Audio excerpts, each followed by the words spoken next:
Permisi bang, gue boleh minta waktunya sebentar nggak? Oh iya bang, boleh. Kira-kira ada apa ya bang ya? Ini gue ada tugas kampus tentang nanya-nanya antar mahasiswa yang beda-beda budaya bang. Oh iya bang, boleh ditanya aja. Nah, BTW lu dari daerah mana ya bang ya? Atau asal dari mana? Nah kebetulan saya asli Palembang bang. Cuman ke Bandung lanjut ngerantau buat kuliah. Oh gitu ya bang ya. Berarti lu di Palembang lama atau cuma sebentar bang? Kebetulan di Palembang sekiranya ada saya 15 tahun bang. Oh gitu ya bang ya. Ya udah gue langsung lanjut ke pertanyaan gue aja ya bang ya. Lu pernah ada pengalaman gak sih bang tentang komunikasi yang pas saat berinteraksi dengan teman yang beda budaya bang? Kalau ngomongin komunikasi yang pas ya, kebetulan saya ada sih bang. Jadi gini, menurut saya itu komunikasi itu gak cuman sekedar kita bertukar kata, tapi juga kita memahami konteks budaya, bahasa, dan nilai-nilai yang mereka pegang.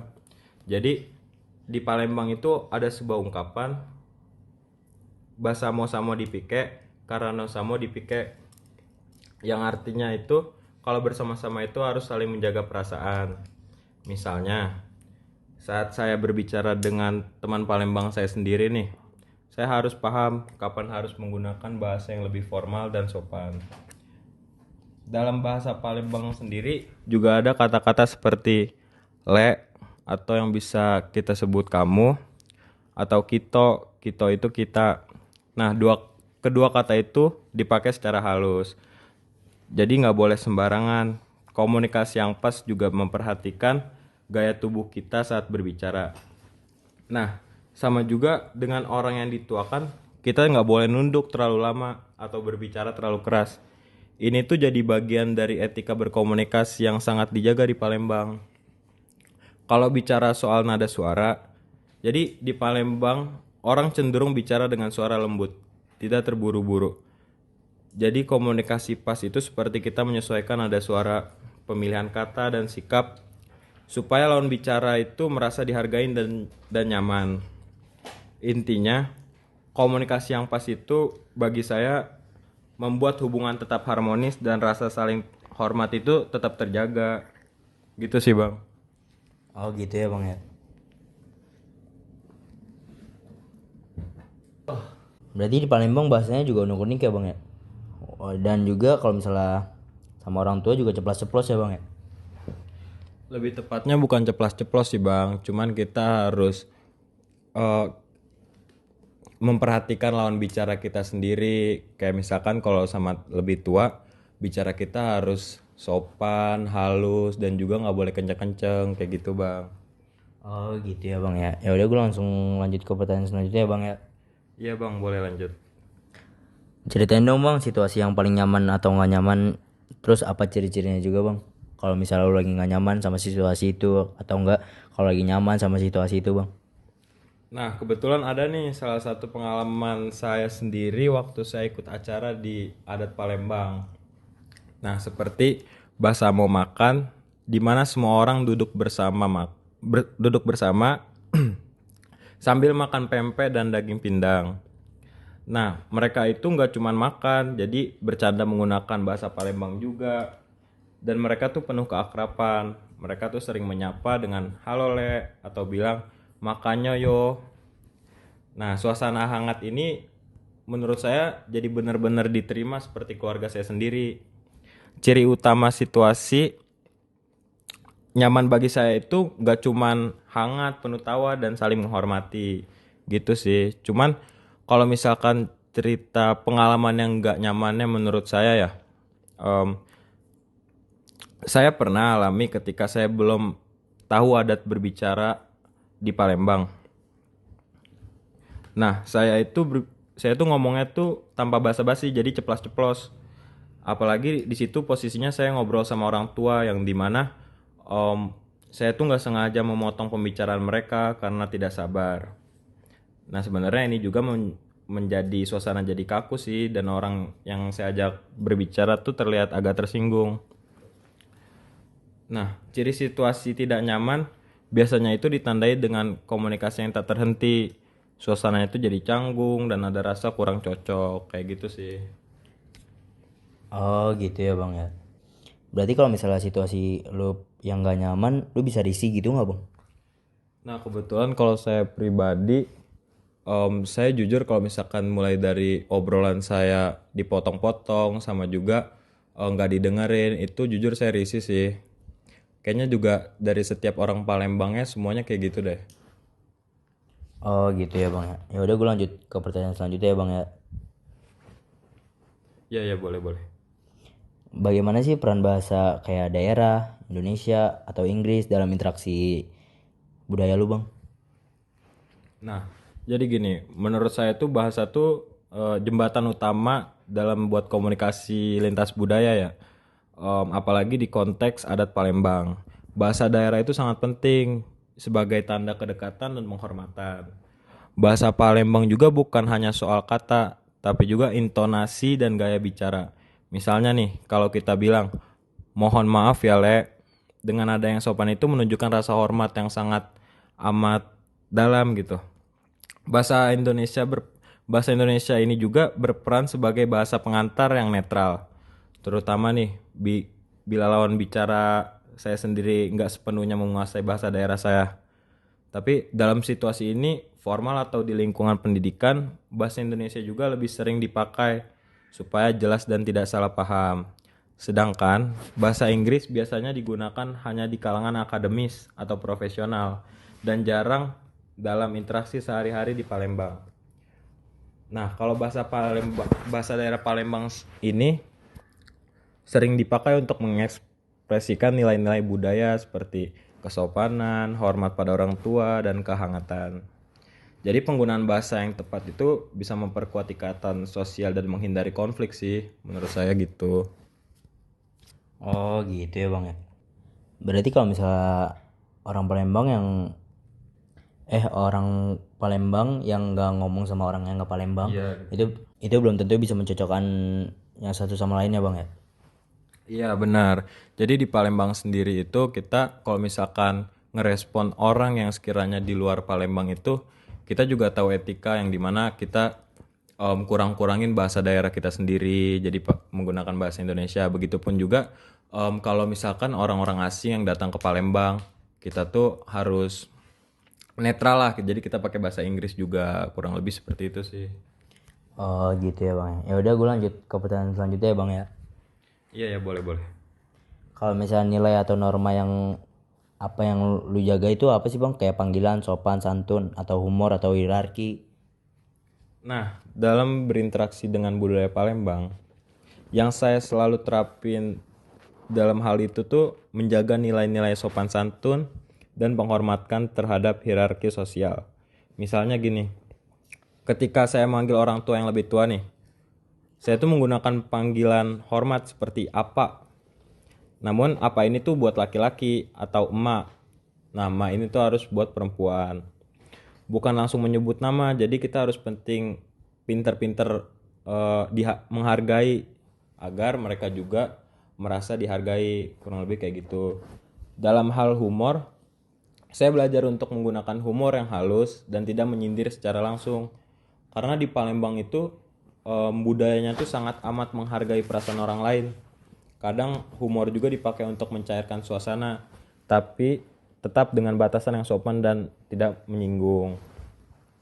Sopan santun juga diwujudkan dalam cara berbicara yang tidak membentak-bentak dan tidak memotong pembicaraan seperti yang saya obrolin tadi sama abangnya. Dan selalu mendengarkan dengan penuh perhatian.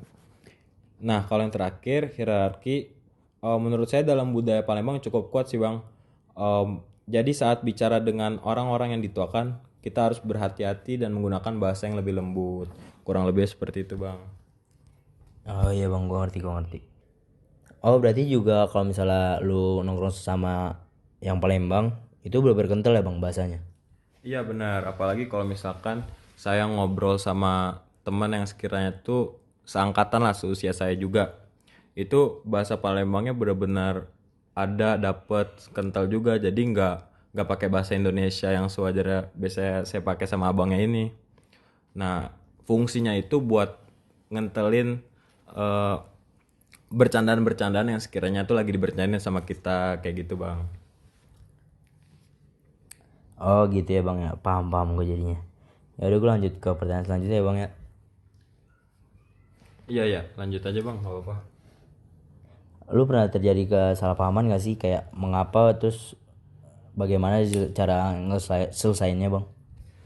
Nah, kalau buat terjadi kesalahpahaman ya di Palembang sendiri, pernah sih Bang. Jadi ada salah satu momen yang dimana saya itu belum memahami cara komunikasi orang Palembang, Bang. Eh, jadi saya tuh pernah mengira mereka tuh nggak serius saat menanggapi sebuah ide, karena mereka lebih sering menggunakan bahasa yang halus dan tidak terbuka secara eksplisit.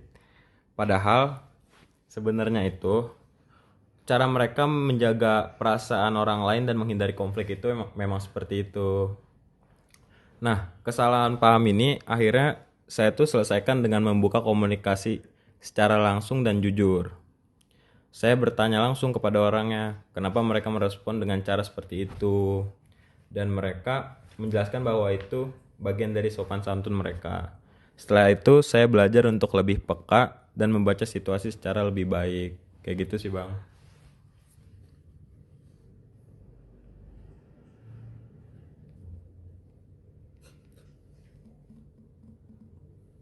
Berarti kalau misalnya orang Palembang tuh kalau misalnya ngelesain masalah benar harus ketemu ya bang ya, face to face atau enggak tatap muka ya bang ya, nggak basa-basi dulu, ngomongin belakang dulu ya bang ya. Iya, benar banget. Karena emang orang Palembang lebih nyamannya kalau misalkan menyelesaikan masalah tuh dengan secara langsung gitu, jadi nggak ngobrol-ngobrol entah kita lewat gibah lah atau yang lain-lainnya. Jadi lebih baiknya memang disampaikan secara langsung atau tatap mata, kurang lebih seperti itu sih. Oke bang, paham gue sekarang bang. Ya udah bang, gue lanjut ke pertanyaan selanjutnya ya bang ya. Iya ya, boleh lanjut aja bang. Kalau misalnya saat kerja kelompok lintas budaya tuh kayak misalnya lu beda budaya sama antar kelompok lu nih, strategi apa sih yang efektif supaya kelompoknya saling nyatu bang? Nah, saat kerja kelompok lintas budaya sendiri, terutama dengan teman dari Palembang saya ya, saya itu biasanya nerapin strategi komunikasi yang terbuka dan penuh rasa hormat. Jadi, saya berusaha mendengarkan mereka dengan baik, gak memaksakan pendapat, dan memberikan kesempatan yang sama bagi semua anggota untuk bicara. Saya juga belajar buat memahami bahwa mereka cenderung menghindari konfrontasi terbuka. Jadi kalau ada masalah, saya lebih memilih diskusi pribadi sih, dan nggak ada kelompok agar nggak malu-maluin gitu. Nah, saya juga berusaha menggunakan bahasa yang sederhana dan jelas supaya nggak menimbulkan salah paham. Pendekatan saya sendiri lebih ke membangun kepercayaan dan menjaga hubungan harmonis. Karena dalam adat Palembang, menjaga hubungan baik itu sangat penting. Kayak gitu sih, Bang. Oh, jadi kesimpulan kerja kelompok lintas budaya itu menurut lu gimana bang? Nah, jadi singkatnya itu menerapkan strategi komunikasi yang terbuka dan penuh rasa hormat. Kayak gitu. Karena em, mulai dari memilih untuk diskusi pribadi dan tidak di depan kelompok itu, supaya kita nggak malu-maluin, karena saya juga belajar buat memahami mereka cenderung menghindari konfrontasi terbuka atau ungkapan yang terbuka kayak gitu. Jadi kalau ada masalah lebih baik diomonginnya tatap muka kayak gitu sih. Oh gitu ya bang ya. Ya udah gue lanjut aja nih pertanyaan terakhir nih bang, tentang kayak mendefinisikan komunikasi lintas budaya mahasiswa. Definisi lu apa sih bang? Dan batasannya itu apa? Nah, jadi menurut saya itu kalau komunikasi lintas budaya mahasiswa, em, proses interaksi atau pertukaran informasi antara mahasiswa yang berasal dari latar belakang budaya. Ini kayak kosong. Nah, budaya itu yang berbeda dengan tujuan untuk saling memahami dan bekerja sama.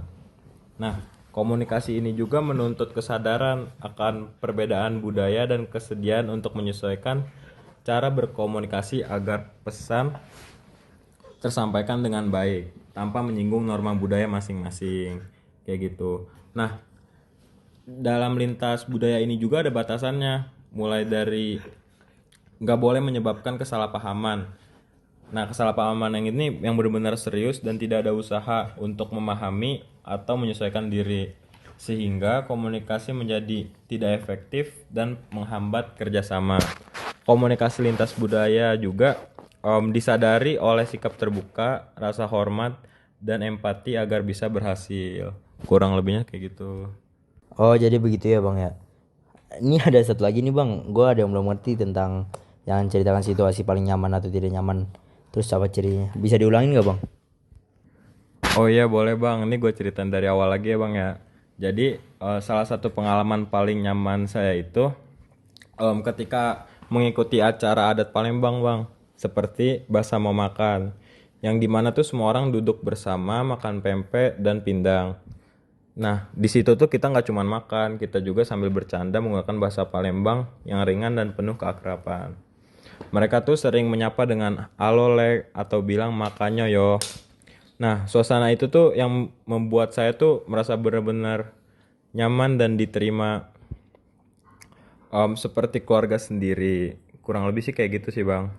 Nah, sebaliknya juga kalau misalkan pengalaman yang gak nyamannya itu, saya tuh pernah ceplas-ceplos saat saya ngobrol sama orang yang sekiranya tuh tua di atas saya. Nah, saya tuh ceplas-ceplos gitu karena ada alasannya. Saya tuh terlalu biasa budaya yang sebelumnya saya tekunin, jadinya saya ngobrolnya tuh nggak bisa nyesuaiin budaya yang sekarang. Kurang lebih sih kayak gitu bang. Jadi suasana yang saya buat pada saat itu tuh jadi merasa canggung dan juga ada rasa yang kurang cocok kayak gitu bang. Oh jadi begitu ya bang tentang budaya lu. Kalau lu bisa simpulin nggak tentang semua yang tadi pertanyaan gue yang gue kasih? Nah, jadi kesimpulan saya itu hal terpenting yang menurutnya ada di daerah Palembang itu bagaimana sih cara kita berinteraksi yang penuh kehormatan atau juga komunikasinya tuh nggak cuman pas atau juga bisa bertukar kata tapi bagaimana menyesuaikan nada bicaranya dari mulai pilihan kata serta sikap tubuh agar dapat menjaga perasaan lawan bicara. Seperti yang saya bilang tadi, ada yang namanya ungkapan basamo-samo dipike. Nah, kata-kata itu yang benar-benar menggambarkan pentingnya saling pengertian dan kebersamaan. Nah, yang di atas itu pengalaman menunjukkan bahwa situasi terasa nyaman ketika ada kehangatan, tawa dan penggunaan bahasa lokal yang akrab. Sebaliknya juga seperti itu, jadi kita nggak boleh ketahuan akan norma seperti kita motong pembicaraan atau juga bicara terlalu belak-belakan. Nah, karena itu kita bisa menimbulkan kesalahpahaman yang ada. Nah, strategi yang harus digunakan untuk menangani solusi itu adalah kita tuh berkomunikasi terbuka, sama juga rendah hati dan menjaga harmoni, terutama dalam kerja kelompok atau lingkungan sosial. Secara keseluruhan juga komunikasi lintas budaya itu proses saling memahami di tengah perbedaan latar belakang yang membutuhkan empati, rasa hormat, dan kesediaan menyesuaikan diri. Bahasa norma juga meliputi nilai budaya yang menjadi jembatan penting agar tidak hanya saling mengerti tapi juga membangun hubungan yang kuat dan bermakna. Kayak gitu bang kurang lebihnya di daerah Palembang yang harus diterapin. Oh begitu ya bang. Jadi gue ngerti nih bahas apa budaya-budaya lu tentang Palembang. Oh iya bang, gue pengen tahu dong bahasa-bahasa Palembang. Lu bisa sebutin nggak tentang apa aja gitu? Nah mungkin gue bakalan kasih tahu ke abangnya kayak gimana sih bahasa Palembang yang biasanya dipakai sehari-hari. Nah yang pertama itu yang biasa saya pakai sehari-hari itu ada dapaca ngatokan cak mano caronyo yang di Susah juga ya bang ya bahasanya ya. Itu artinya apaan bang? Nah, artinya itu, jadi saya tuh nggak bisa jelasin bagaimana caranya. Nah, biasanya kata-kata itu dipakai saat sorry bang, gue nggak biasa diwawancara-wawancara kayak gini bang. Bang aman aja aman aja. Nah, yang kedua itu ada biasanya dipakai kayak gini. Kategawean nian budak sikon ini. Susah juga bang ya kata-katanya. Itu artinya apaan bang?